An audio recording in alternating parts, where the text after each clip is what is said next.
projecteur sur l'Afrique qui bouge à travers les innovations et les expériences qui font bouger les lignes. C'est l'heure d'Initiative Africa et cette semaine, nous faisons un saut en Asie pour explorer l'extraordinaire relation entre la Chine et l'Afrique. Nous allons en parler dans quelques instants avec notre invité Innocent Mutanga. Mais tout de suite, voici le sommaire de votre magazine. C'est un homme d'une exceptionnelle résilience qui a quitté jeune son pays natal, le Zimbabwe, pour arriver dans un territoire qu'il ne connaissait pas, Hong Kong. Innocent Mutanga y a lutté pour survivre et étudier. Il est parvenu et œuvre aujourd'hui à mieux faire comprendre l'Afrique en Asie. Il est notre invité du jour. Quand je suis arrivé à Hong Kong et en Asie, j'ai réalisé qu'il y avait une perception très négative de l'Afrique. L'image de l'Afrique était souvent réduite à un endroit dangereux ou pauvre, et les Africains étaient perçus comme des personnes en difficulté. Est-ce la réponse béninoise à l'afrobeat du Nigeria? L'afro-chink, musique urbaine nationale, est en plein essor grâce au chanteur Rabislo.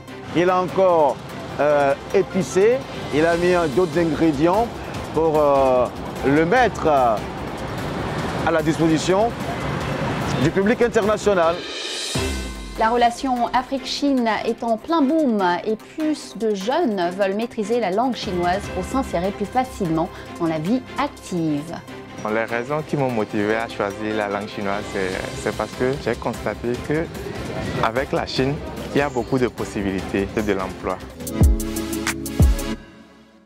C'est à la fois le retour d'un enfant prodigue au pays et la naissance d'un nouveau style musical. Le chanteur, auteur et compositeur Rabislo a connu très jeune un succès fulgurant avant de s'exiler pendant 20 ans aux États-Unis. Mais le voilà de retour au Bénin avec une nouvelle ambition, imposer au monde une véritable musique urbaine nationale. C'est l'afro-chink qui doit autant à la musique traditionnelle qu'à des rythmes plus modernes. Didier Assogba a rencontré l'artiste et sa musique à Cotonou. Regardez. Rabislo, de son vrai nom, Wilfried Onwanu, est l'un des acteurs de la modernisation de la musique traditionnelle béninoise, le Tchengoumé. L'artiste, qui a passé près de 20 ans aux États-Unis, a développé un nouveau concept musical, l'afro-chink. Un savant mélange de musique traditionnelle béninoise et de musique moderne. Dès son enfance, Rabi a été immergé dans la musique. Je fais partie des gens qui ont commencé ce qu'on appelle l'afro en Afrique. Mais j'ai pensé que je peux toujours recréer l'histoire. C'est-à-dire que les gens ne vont pas croire au début comme ils ont toujours fait. Mais l'objectif est clair. C'est de faire une musique identitaire pour le Bénin, qu'il veuille ou non. Tant qu'on a le souffle, pour définir l'afro-chink est le tchengoumé, musique traditionnelle du Bénin tchengoumé, ce qui est mélangé avec le jazz, le blues et l'R&B. Le tchengoumé est un rythme typiquement béninois joué encore aujourd'hui dans tout le pays lors des réunions traditionnelles. L'origine du rythme tchingoumine vient de Savalou, dans les 41 collines au Bénin.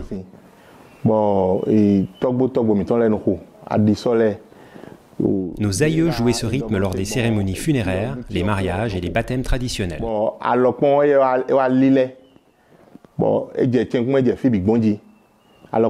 Pour réaliser le tchingoumine, il faut le gotha, des calebasses, des bâtons, un seau et l'eau.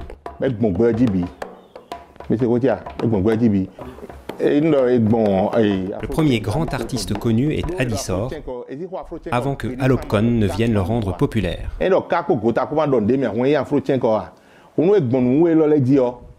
Tohon Stan est le premier à moderniser le tchingoumine avec le concept Chink System. Il a d'ailleurs connu quelques succès sur le plan international.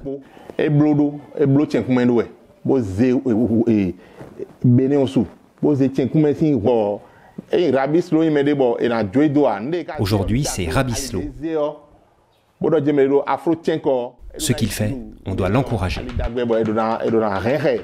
Pour faire de l'afro-chink la musique identitaire du Bénin, le gouvernement béninois a mis en place un comité d'experts composé d'artistes, d'arrangeurs et d'ingénieurs de son. On parle de volonté politique.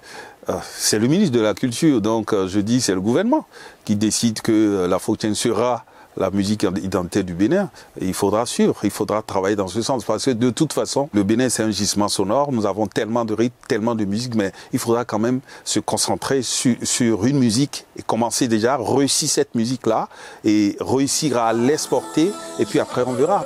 Une chose est sûre, cette identité musicale peaufinée par Rabislo après ses années d'études musicales à New York fait de plus en plus d'adeptes parmi les artistes béninois. Je suis arrivé au résultat que le Tchengoumé, c'est une musique qui est exportable. Le Tchengoumé comme le Goumbé, c'est des musiques qui sont sur par exemple 4/4, 1, 2, 3, 4 et qui sont faciles à danser. C'est ça et qui a donné plus mon penchant à aller vers l'afro-tien que lorsque cela est arrivé. Ici, à Cotonou, Rabislo fait l'actualité musicale béninoise. Depuis son retour au pays, il se ressource et travaille avec son équipe pour offrir un nouvel album pimenté d'afro-tchink à ses fans. C'est une bonne musique. C'est une musique qui est inspirée du tchengoumé depuis le début d'ailleurs. Et aujourd'hui, maintenant, il a encore épicé, il a mis d'autres ingrédients pour le mettre à la disposition du public international. Oui, l'afro-tchink pourra s'imposer sur le plan international si on fait sa promotion de façon méthodique. L'afro-tchink music, beaucoup voient le rythme, mais ce n'est pas que le rythme. Bon, pour appuyer le rythme, pour mettre le rythme en valeur, il faut de la chorégraphie. C'est également une tenue vestimentaire. C'est un look, l'afro-tchink music. Donc c'est tout cet ensemble-là qui donne cette identité musicale, culturelle, nouvelle de notre beau Bénin. De l'avis de tous ici, cet succès assuré pour lui est le début d'une belle aventure pour le renouveau de l'industrie culturelle du Bénin et de son identité. Il a été un exilé sans le sou, réfugié à Hong Kong. Il y est aujourd'hui banquier dans une grande institution financière privée. Notre invité Innocent Mutonga a tiré de cette expérience le désir de mieux faire comprendre l'Afrique en Asie. Pour ce faire, il a fondé le Africa Center Hong Kong. Objectif, assister les hommes d'affaires étrangers, mais aussi aider la communauté de plus de 10 000 Africains expatriés. Il a parlé de ses défis avec Laurent Soustras. Innocent Mutonga, bonjour et bienvenue sur Initiative Africa. Vous êtes le fondateur de l'African Center à Hong Kong. Pouvez-vous nous présenter votre organisation ? Oui, bien sûr. L'Africa Center à Hong Kong a été fondé en 2019 avec pour objectif de redéfinir l'image de l'Afrique et de la communauté noire. Nous organisons différentes activités pour atteindre ce but, notamment des programmes d'échange culturel. À travers l'apprentissage expérientiel, nous présentons la culture africaine tout en proposant des solutions africaines pour répondre à des défis locaux.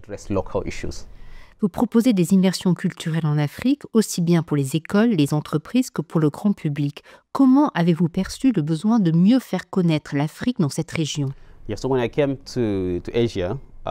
Quand je suis arrivé à Hong Kong et en Asie, j'ai réalisé qu'il y avait une perception très négative de l'Afrique.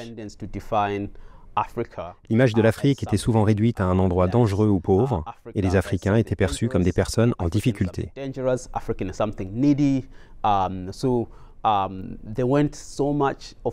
Il y avait un énorme décalage avec la réalité de ce continent. C'est ce qui m'a convaincu qu'il s'agissait d'un problème de communication, un problème de marque qu'il fallait changer. D'autre part, j'ai vu qu'il y avait un basculement mondial, un passage d'un monde dominé par l'Occident à un monde multipolaire où des régions comme l'Asie, en particulier la Chine, prennent de plus en plus de poids. C'était donc le bon moment pour faire entendre l'histoire de l'Afrique, racontée par les Africains eux-mêmes. Pendant 400 ans, l'histoire de l'Afrique a été façonnée par l'Occident, souvent à travers des récits négatifs comme l'esclavage ou le colonialisme.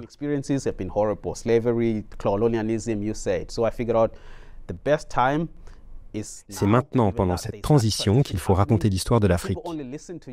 Aujourd'hui, c'est le moment de changer cela, de faire entendre notre voix. Et qu'en est-il des résultats obtenus jusqu'ici? Vous avez commencé en 2019. Qu'avez-vous appris pendant ces années? L'un des aspects les plus intéressants, c'est que pendant la pandémie de Covid, de nombreuses personnes à Hong Kong et ailleurs en Asie ont commencé à s'intéresser davantage à l'Afrique. Pendant cette période, ils ont eu des difficultés à rester résilients, à naviguer dans les relations interpersonnelles, à préserver leur bien-être ou à gérer le bien-être des entreprises. L'Afrique est perçue comme un modèle de résilience.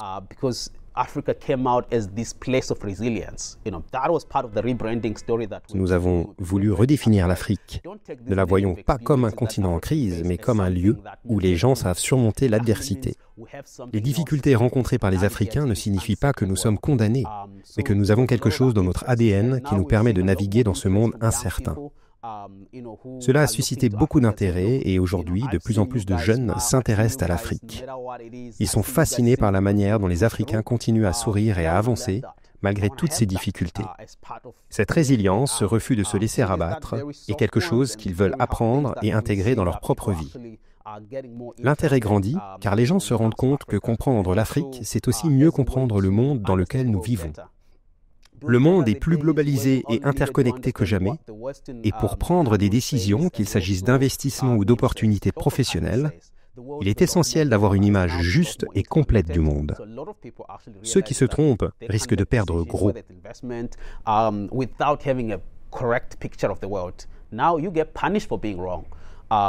Si vous avez une mauvaise compréhension du monde, vous sous-estimez les risques, alors vous allez échouer.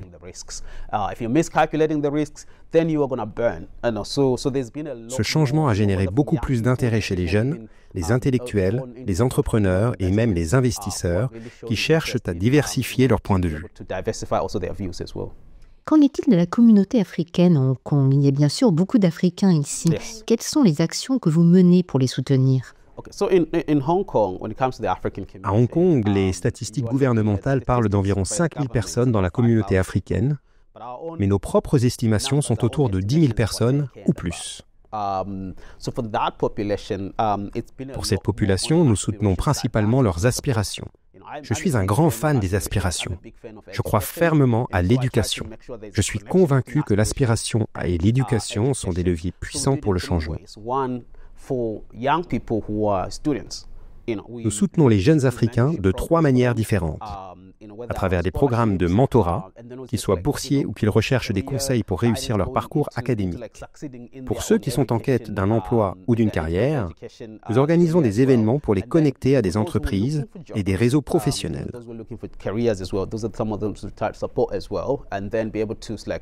L'un des grands défis ici, c'est le manque de connexion. Beaucoup de gens n'ont pas les relations nécessaires pour avancer car ils manquent d'opportunités et de connexions. Ce qui les empêche de décrocher un emploi. Enfin, nous soutenons les entrepreneurs. Je crois qu'en tant que minorité venant du Sud, il y a 2 grandes voies pour réussir. Soit vous excellez dans un domaine, soit vous créez votre propre entreprise.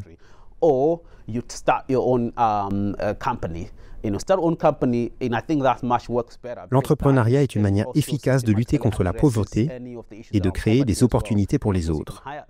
Nous organisons des formations, des événements de mise en réseau et aidons les entrepreneurs à trouver les investisseurs et en créant des opportunités pour eux.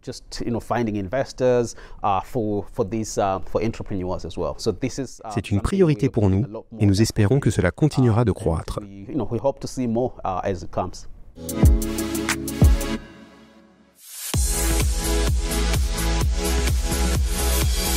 Envie de faire rayonner votre entreprise en Afrique et en Europe?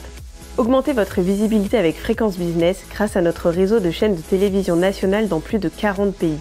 Chaque semaine, plus d'une centaine de diffusions à travers l'Afrique, l'océan Indien et l'Europe. Ne manquez pas cette opportunité unique. Alors n'hésitez pas, contactez-nous dès maintenant.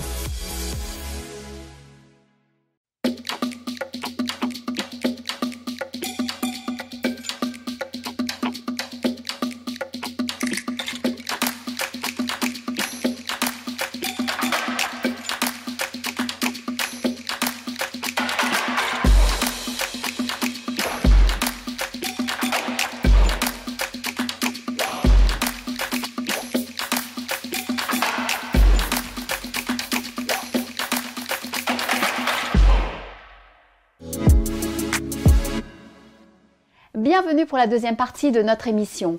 Nous allons retrouver dans quelques instants notre invité Innocent Moutanga, mais tout d'abord, je vous emmène dans une classe d'apprentissage du chinois en Afrique. Les échanges commerciaux entre notre continent et la Chine continuent de progresser. Pour faciliter cette relation grandissante et aussi saisir les opportunités d'emploi qu'elle promet, les jeunes s'orientent désormais vers l'apprentissage de la langue chinoise. Nous nous étions glissés dans la classe de ces étudiants béninois bien décidés à la maîtriser. Regardez. Avec un volume des échanges commerciaux évalué à plus de 60 milliards de dollars américains par an, la Chine est le troisième partenaire commercial du Bénin. Dans ce contexte, parler le mandarin est un grand atout. Créé en 2019 et installé sur le campus d'Abomey-Calavi, l'Institut Confucius offre une formation en licence, en traduction et en interprétariat en langue chinoise. Les étudiants de cette école sont les plus recherchés sur le marché de l'emploi en Afrique. À part les études, je suis aussi traducteur-interprète auprès d'un Chinois. Les raisons qui m'ont motivé à choisir la langue chinoise, c'est parce que j'ai constaté qu'avec la Chine, il y a beaucoup de possibilités de l'emploi. Bon, si tu n'as pas encore fini, on peut dire, si tu es en stage, tu peux déjà gagner jusqu'à 150 000 le mois. Si tu es un diplômé de la langue chinoise, et ton salaire peut monter de 250 à 500 000. Et cela alors que le salaire minimum interprofessionnel garanti au Bénin est de 52 000 francs CFA. Les autres raisons pour lesquelles cette formation connaît un succès fulgurant auprès des jeunes de la capitale économique sont diverses. J'ai ma maman qui est une grande grossiste, elle est commerçante. Je pense que c'est utile qu'en apprenant la langue chinoise, je puisse aider ma maman à développer ce commerce. Selon un rapport publié à Pékin en 2021 par China Africa Business Council, les entreprises privées chinoises représentent environ 10% des investissements en Afrique. La Chine réalise plus du tiers des projets d'infrastructures sur le continent. Alors, pour faciliter les échanges entre les ouvriers et les employeurs chinois, il faut des interprètes. Lorsque nous apprenons la langue chinoise aux nôtres, ils apprennent également la culture, ils apprennent le comportement, tout ça là. Ça permet d'avoir une relation franche avec le chinois. Nous avons des étudiants, des apprenants formés à l'Institut ici, qui ne sont pas au Bénin, mais qui travaillent avec des Chinois dans des pays, en Angola, en Côte d'Ivoire, au Togo. Donc, le marché d'emploi aujourd'hui pour quelqu'un qui apprend le chinois est encore frais. Nos étudiants servent aussi de guides touristiques pour les touristes chinois. Oui, un exemple, il y a une communauté chinoise qui voulait visiter les trésors royaux au palais de la présidence. Ce sont nos étudiants qui les ont accompagnés. Donc c'est pour dire en fait que dans le domaine du tourisme, il y a en fait de grandes opportunités pour ces étudiants. Cuisina fait partie des leaders de l'aménagement mobilier et de l'habitat dans la sous-région ouest africaine. Grâce à son savoir-faire appris en Chine et à sa connaissance du chinois, le jeune cuisiniste Mouyamin Adechokan, PDG de Cuisina, a en effet trouvé une solution innovante. Il fabrique des meubles de cuisine avec des panneaux entièrement hydrofuges qui répondent aux normes des cuisines africaines. Pour ce faire, il importe tous les matériaux de Chine sans intermédiaire. La Chine m'a appris la langue qui est la clé, la réussite de ce que je suis aujourd'hui. Les Chinois sont spéciaux. Peu importe si le Chinois comprend bien l'anglais et tout, il comprend bien le français. Si vous ne parlez pas dans sa langue, vous créez une barrière. Je suis rentré en Afrique et là, j'ai mis en place mon industrie Cuisina. Arrivé au Bénin en 2017 après avoir parcouru plusieurs pays africains, ce représentant chinois est à la tête de la filiale de Yangtze Water and Hydropower Construction. Cette société est spécialisée dans les travaux de bâtiments, travaux publics et hydroélectricité. Liu Xiaoping est fier de sa collaboration avec les ouvriers béninois.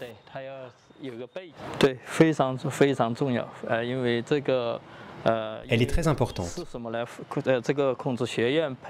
Ces ouvriers qui ont étudié la langue chinoise Ils nous permettent de mieux échanger entre Béninois et Chinois.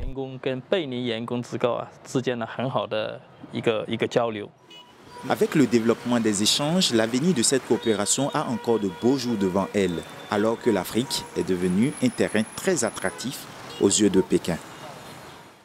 Comment survivre en tant que réfugié après avoir perdu toutes ses marques? Pour Innocent Moutanga, la réponse a été les études et l'éducation dans lesquelles il s'est jeté à corps perdu pour prendre un nouveau départ et dépasser les discriminations.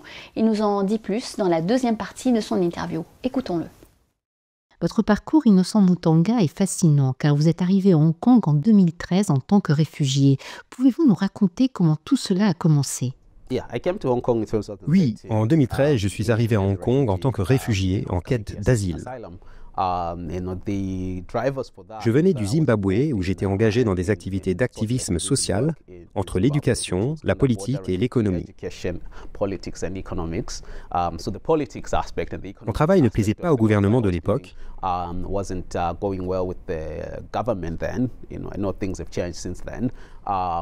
Et après des menaces, des agressions et même des enlèvements, j'ai pris la décision de fuir le pays. J'ai choisi Hong Kong car c'était un endroit où je pouvais entrer sans visa et où je connaissais un peu de monde. Je connais Jackie Chan, donc je me suis dit, Hong Kong, c'est parfait.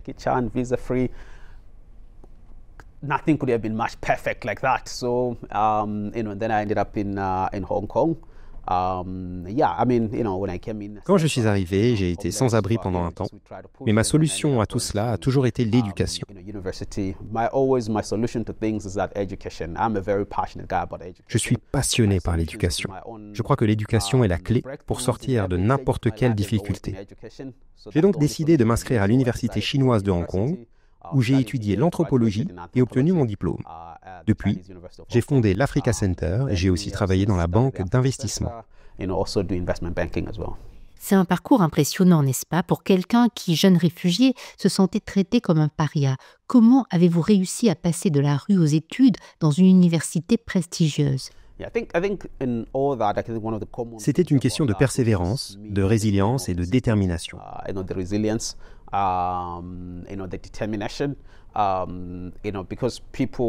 Au début, les gens ne me considéraient même pas comme une personne digne d'intérêt. Vous allez dans un endroit, vous essayez de dire « je veux étudier » et on vous répond « sais-tu écrire ?» Vous rencontrez ces obstacles. Mais je savais ce que je voulais. Je ne me laissais pas décourager. Au contraire, j'ai transformé chaque discrimination en moteur pour me pousser à réagir et à réussir davantage. Pour moi, chaque obstacle était un défi à relever. Je me souviens que je parlais à un autre groupe de jeunes. Je me disais, plus on me discrimine, plus je deviens fort et aussi riche.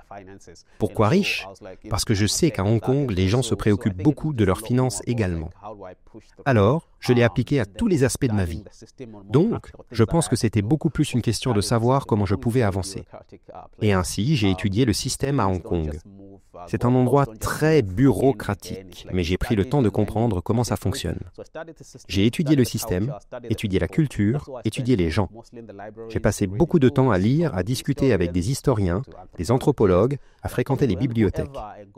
J'ai appris la culture locale, la manière dont les gens interagissent, et j'ai fini par trouver ma place.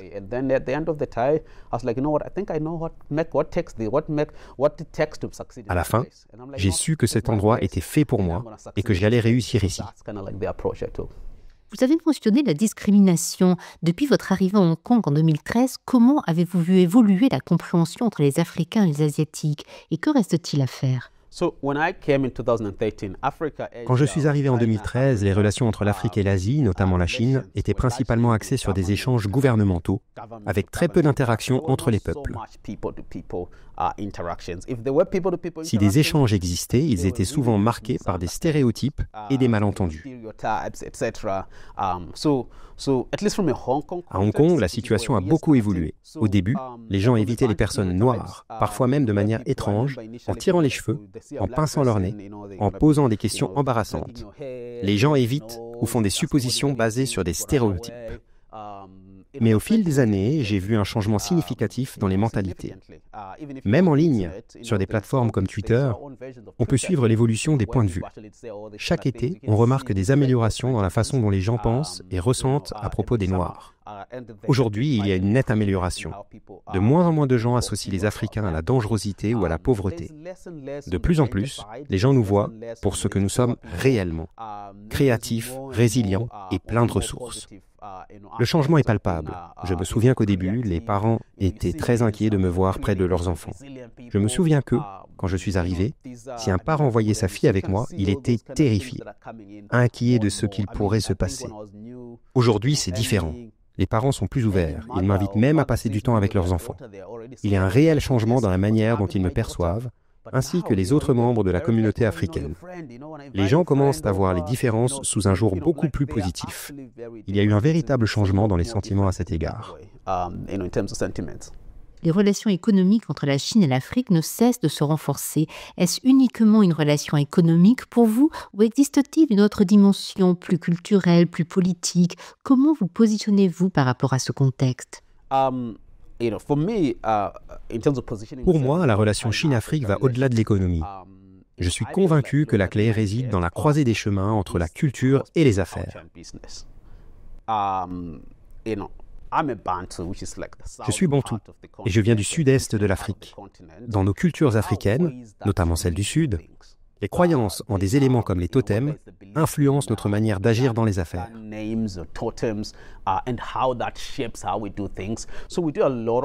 J'organise des ateliers à Hong Kong pour aider les gens à comprendre cette interaction entre culture et business. On aide ceux qui veulent faire des affaires en Afrique, tout comme les Africains qui cherchent à faire des affaires dans la grande Chine. Ce que j'y dis toujours, c'est peu importe la quantité d'affaires que vous pouvez envisager, si vous ne comprenez pas la culture, vous n'irez pas bien loin.